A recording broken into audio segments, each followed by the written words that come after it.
Hey there, Grumpy Old Fart here.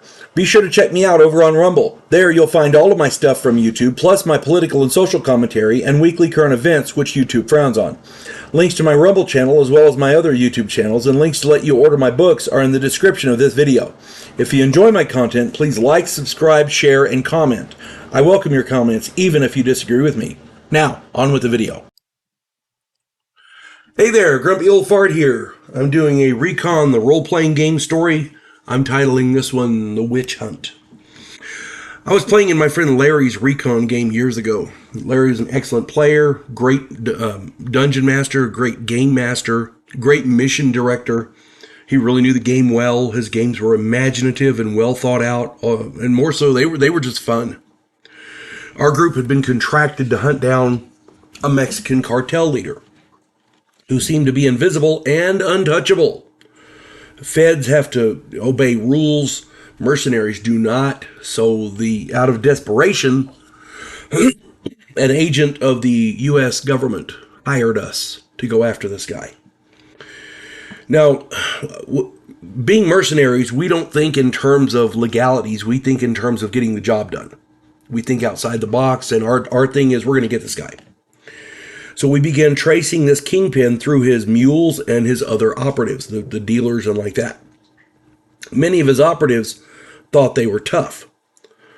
Our general interrogation tactics started with blowing off their kneecaps. If it was, we went from there, but it was very effective. The kingpin took note. What we didn't know was that this particular kingpin employed 3 Brujas who used black magic to attack his enemies. Yeah,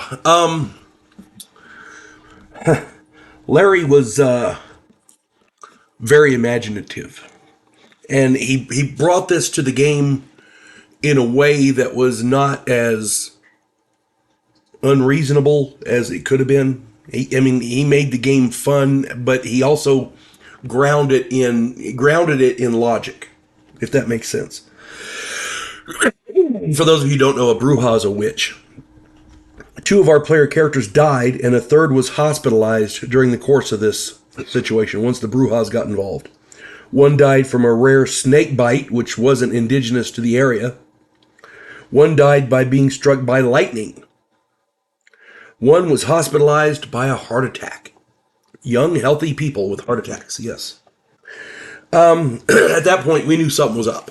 We were on to them at that point. We didn't know it was witches, but we knew something was up. One of our player characters was related to an old woman who practiced Haitian voodoo. She was able to give us all talismans to protect us from black magic. And I gotta be honest, we felt kind of stupid wearing the talismans, but we went with it because at that point we had nothing else. So during the course of the game, a boulder rolling down off a cliff hit an outcropping of ancient roots and bounced over our truck. Didn't hit us. An airplane falling out of control was going to hit the bridge that we were crossing until the pilot, who had suffered a heart attack, was able to pull up and successfully landed the airplane on a stretch of highway. The timer on a bundle of dynamite failed to count to 0 when the battery went dead. Yeah. The battery on the timer went dead, so the explosive didn't detonate. Saved our lives. 10 cartel killers were stymied when their vehicle broke down and they were unable to ambush us. As far as I know, those bastards are still there, trying to flag down help or whatever. Keep in mind, this is in the 70s, before cell phones and what all. So we at that point, we became believers pretty quick. We were able to track the kingpin to his estate, and we killed him pretty handily. I mean, because he was just a dude, you know? He had money, and he had guards and like that, but we dealt with that before. We killed him pretty handily. His vault made us quite wealthy. His 3 Bruja bitches discovered that, 12 gauges can make some pretty impressive magic on their own. Yeah. When you're at point blank range with a 12 gauge with flechette rounds, there's not a whole lot of magic that they can do to prevent that. I'm just saying. And for the most part, they were done after that.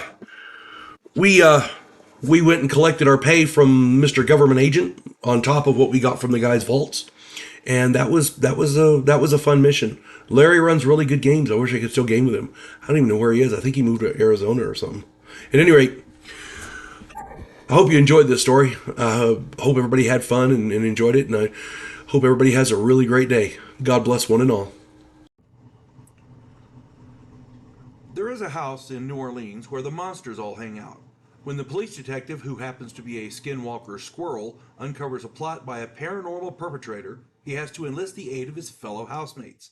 If you enjoy a modern, quirky take on historical mythology, check out my new original novel, The House Off Farrago Road.